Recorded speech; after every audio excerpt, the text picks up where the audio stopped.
வணக்கம் நேயர்களே. இன்னைக்கு உங்களை எல்லாரையும் சந்திக்கிறதுல பெருமகிழ்ச்சி அடைகிறேன். நம்ம இன்னைக்கு பார்க்கக்கூடிய சிறப்பு தலைப்பு பாத்தீங்கன்னா ராகு கேது பெயர்ச்சி.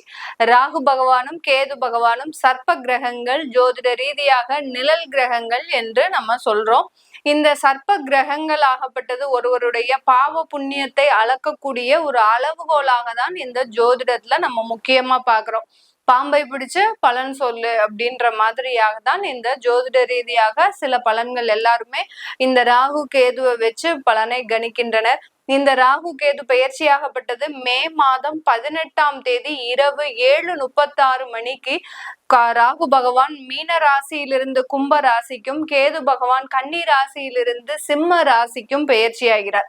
1.5 வருடங்களுக்கு இந்த ராசியிலேயே இருந்து ஒவ்வொரு ராசி அன்பர்களுக்கும் கொடுக்கக்கூடிய பலன்களை பற்றி தான் இந்த பதிவுல நாம தெளிவா பார்க்க போறோம். இந்த சேனலை முதன்முறையா பாக்குறீங்கன்னா சப்ஸ்கிரைப் பண்ணிக்கோங்க. பெல் பட்டன்ல ஆல் ஆப்ஷன் சூஸ் பண்ணீங்கன்னா உங்களுக்கு என்னுடைய அடுத்தடுத்த பதிவுகள் நோட்டிபிகேஷனா வந்துட்டு இருக்கும்.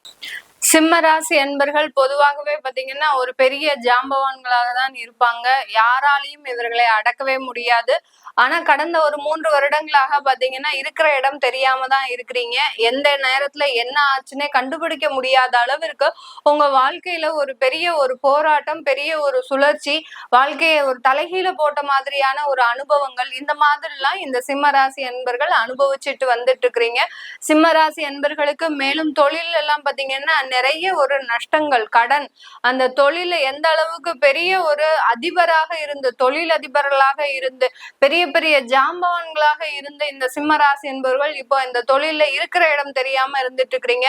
இவர்களை பார்த்தா எதிரிகள் கூட நடுங்குவார்கள். ஆனா இன்னைக்கு அந்த எதிரிகள் பெரிய அளவுல ஒசந்து நிற்கும் போது இந்த சிம்ம ராசி அன்பர்கள் பெரிய அளவுல பாதிக்கப்பட்டுதான் இருக்கிறீங்க. உங்களுக்கு மேலும் வெந்த புண்ணுல வேலை பாய்ச்சக்கூடிய ஒரு நேரமாக, எரியிற நெருப்புல எண்ணெயை ஊற்றும் நேரமாக தான் இந்த கேது பகவான் உங்களுடைய ராசிக்கே வர்றார். ராகு பகவான் 7ஆம் இடத்திற்கு வர்றார்.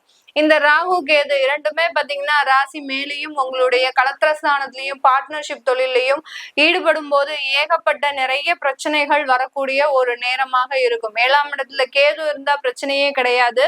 அந்த பார்ட்னர்ஷிப் தொழில எப்படியாவது நீங்க நீந்தி எந்திரிச்சு வந்துருவீங்க. ஆனா இங்க ராகு இருக்கிறதுனால கூட்டு தொழில் செய்பவர்களுக்கு மிக பேரிழப்பு ஏற்படக்கூடிய ஒரு நேரமாக இருக்கும். உங்களுடைய பார்ட்னர்ஸே உங்களை அடையாளம் தெரியாத அளவிற்கு மிக பெரிய ஒரு ஏமாற்றத்தை கொடுக்கக்கூடிய ஒரு நேரமாகவும் இருக்கும். அதனால ரொம்ப கேர்ஃபுல்லா இருங்க சிம்மராசி என்பர்கள். இதனால மனம் பாத்தீங்கன்னா ரொம்ப ஒரு குழப்பமான ஒரு சூழ்நிலைக்கு தள்ளப்படக்கூடிய ஒரு நேரமாக இருக்கும்.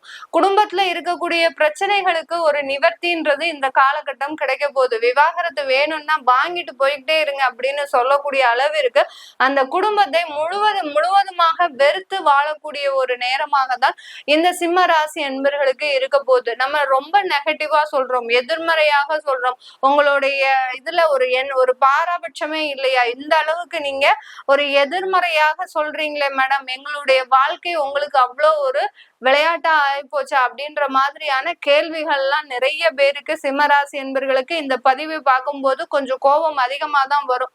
ஆனால் இந்த இடத்துல பாத்தீங்கன்னா நம்ம உண்மையை சொல்ல வேண்டிய ஒரு கட்டாய சூழ்நிலையில இருக்கிறோம். இந்த ஒரு 8 நிமிஷம் பதிவுல உங்களுக்கு தேவையான விஷயங்கள் இந்த பதிவுல இருக்கு. அதனால முழுவதுமா பாருங்க. ஏன்னா உங்களுடைய வாழ்க்கையில தேவையில்லாத நபர்களின் தலையீட்டால் தான் நீங்க இந்த குடும்ப வாழ்க்கையை பிரியக்கூடிய ஒரு சூழ்நிலையில இருக்கிறீங்க. அதாவது நாரதர் கழகம் நன்மையில முடியும் சொல்லுவாங்க இல்லையா? அந்த மாதிரி தான் ஒரு நபரின் தலையீட்டால் இந்த குடும்பமே சின்ன பின்னமாக சிதறக்கூடிய ஒரு நிலைமைக்கு ஆளாயிருக்கு.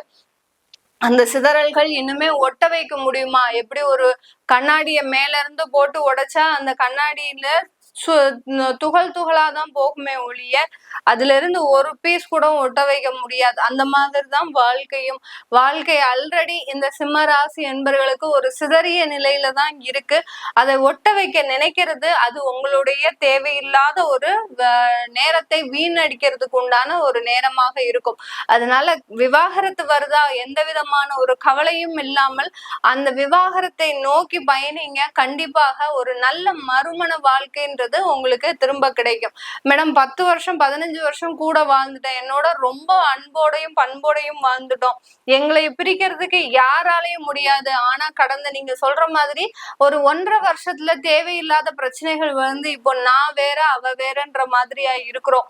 அந்த அளவுக்கு இருக்கக்கூடிய அந்த கணவன் மனைவி தம்பதிகள் உங்களுடைய தசாபுத்தி நல்லா இருக்கான்னு பாத்துக்கோங்க, உங்களுடைய ஜாதகத்துல நல்லா இருக்கான்னு பாத்துக்கோங்க. பார்த்துட்டு அதற்குண்டான ஒரு முடிவை நீங்க எடுத்தீங்கன்னா கண்டிப்பா அது ஒரு நல்ல நிவர்த்தியை கொடுக்கக்கூடிய ஒரு நேரமாக தான் இந்த சிம்ம ராசி என்பவர்களுக்கு இருக்க போகுது. இந்த 7ஆம் இடத்துல இருக்கக்கூடிய ராகு பகவான் உங்களுக்கு எந்த இடத்துல நன்மையை கொடுக்கும் அப்படின்னு கேட்டீங்கன்னா, நிறைய அலைச்சல்களை வச்சுக்கணும். ஒரு இடத்துல இருந்து இன்னொரு இடத்துக்கு போகிறது, உங்களுடைய அலுவலகத்துல ஒரு ஆன்சைட் ஒர்க் வாங்குறது, இல்ல வேற இடத்துக்கு டிரான்ஸ்பர் பண்ண சொல்லி நீங்க அந்த இடத்துல போய் வேலை செய்யறது, இந்த மாதிரி எல்லாம் இந்த சிம்ம ராசி என்பர்கள் உங்களுடைய வேலை மாற்றத்தை வச்சுக்கிட்டீங்க அப்படின்னா குடும்பத்துல இருக்கக்கூடிய தொந்தரவுகள் கொஞ்சம் குறையறதுக்கு வாய்ப்புகள் அதிகமாக இருக்கு இந்த சிம்ம ராசி என்பர்களுக்கு. இந்த சிம்ம ராசி என்பர்கள் இந்த காலகட்டத்துல பாத்தீங்கன்னா வெளிநாடு போகிறதுக்கு உண்டான 100% வாய்ப்புகள் அதிகமா இருக்கு. யாரெல்லாம் வீசா ரெடி ஆகலையோ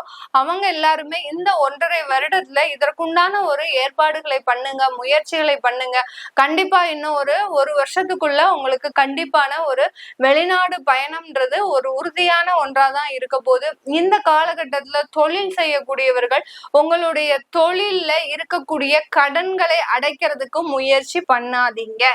நீங்க என்னதான் உருண்டு பிறண்டாலும் இந்த 1.5 வருஷத்துக்கு உங்க தொழில்ல இருக்கக்கூடிய கடன்களை அடைக்கவே முடியாது.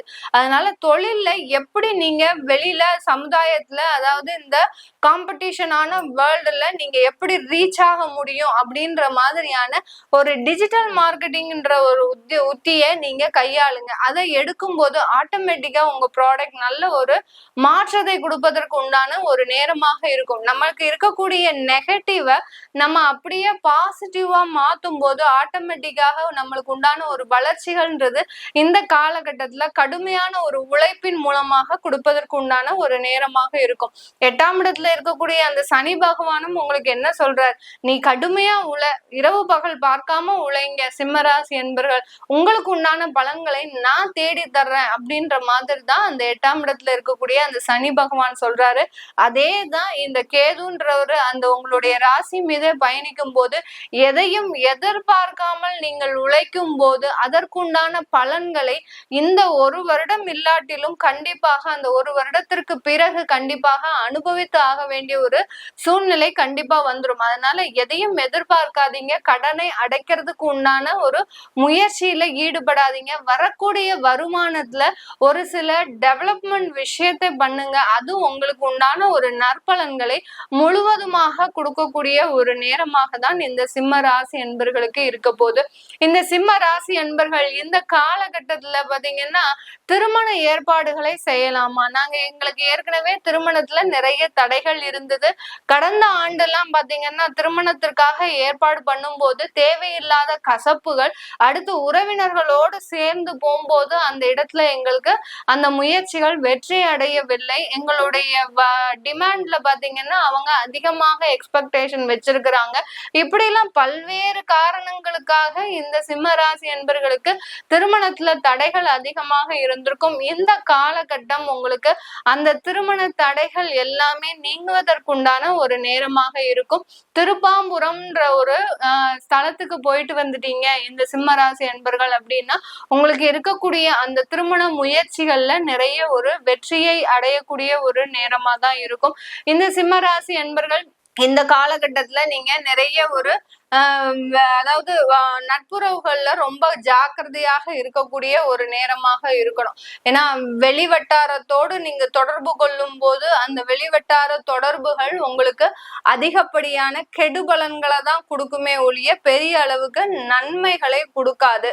அதனால இளைஞர்களா இருக்கிறீங்க, இப்பதான் புதுசா கல்லூரி பருவம் முடிச்சுட்டு ஒரு வேலைக்கு போறீங்க அப்படின்னா இந்த காலகட்டம் அதற்குண்டான ஒரு கவனத்தை கவனத்தை கொடுக்கக்கூடிய ஒரு காலகட்டமாக தான் இருக்க போகுது. வெளிவட்டார நண்பர்களோடு ரொம்ப கவனமாக இருக்க வேண்டிய ஒரு நேரமாக தான் இந்த சிம்ம ராசி என்பர்களுக்கு இருக்க போகுது. இளைஞர்கள் எப்போதும் போல, அதாவது ஒரு 20ல இருந்து 27 வயசு வரைக்கும் இருக்கக்கூடிய சிம்ம ராசி என்பர்கள் நீங்க கவனமா இருக்கணும். யாரையும் நம்பி போய் சில விஷயங்கள் எல்லாம் சொல்லக்கூடாது. பர்சனல் விஷயங்களை சொன்னீங்கன்னா அந்த பர்சனல் விஷயங்கள் மூலமாக நீங்க ஏமாற்றப்படுறதுக்கு வாய்ப்புகள் அதிகமாக இருக்கு. பெண்களுக்கும் சரி, முக்கியமா ஆண்களுக்கும் சரி, 2 பேருமே ரொம்ப கவனமாக உங்களுடைய வெளிவட்டார தொடர்புகள்ல ரொம்ப கவனமாக இருக்க வேண்டிய ஒரு சூழ்நிலையில தான் இருக்கிறீங்க. இது எல்லாமே நம்ம கோச்சார நிலவரப்படி பலன்களை சொல்லியிருக்கிறோம். உங்களுடைய சுயஜாதக ஜனனகால பலன்களை பார்க்கணும் அப்படின்னு நினைக்கிறவங்களும், உங்களுடைய குழந்தைகளுக்கு பேர் வைக்கணும், குழந்தைகளுக்கு ஜாதகம் எழுதணும் அப்படின்னு நினைக்கிறவங்களும் கீழே இருக்கிற நம்பருக்கு வாட்ஸ்அப்ல அப்பாயின்மெண்ட் வாங்கிக்கிட்டு நீங்க என்கிட்ட கன்சல்ட் பண்ணிக்கலாம். நான் ஆன்லைன்ல போன் கன்சல்டேஷன் மட்டும்தான் பாக்குறேன். நிறைய பேர் போன் பண்ணி எங்களை டைரக்ட்ல வந்து பார்க்கலாமா, நேரடி அப்பாயின்மெண்ட் வந்து பார்க்கலாமா அப்படின்னு கேக்குறாங்க. நான் நேரடியாக கன்சல்டேஷன் பண்றது இல்ல. Only online phone consultation, WhatsApp call, video கால்ல தாராளமா வரலாம். வீடியோ கால்ல நீங்க பேசுறதா விருப்பப்பட்டீங்கன்னா தாராளமா பேசலாம். அந்த மாதிரியாகவும் கன்சல்டேஷன் வச்சிருக்கிறேன். அதனால எல்லாருமே வாட்ஸ்அப்ல நீங்க கால் பண்ணி விவரத்தை கேட்டுக்கோங்க. உங்களிடமிருந்து விடைபெறுவது உங்கள் ஆஸ்ட்ரோ பூர்ணா. நன்றி, வணக்கம்.